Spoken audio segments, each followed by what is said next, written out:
Kamu motongnya lama banget, udah beres belum? Belum, susah banget pakai cutter.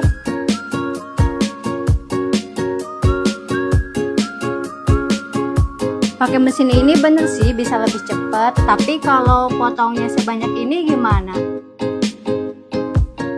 Terus gimana dong kalau mau potong kertas yang banyak dan cepat? Nah, mending pakai mesin potong kertas digital Polentek dari Sinar Jaya. Potong banyak bisa cepat, terus hasilnya juga bisa presisi.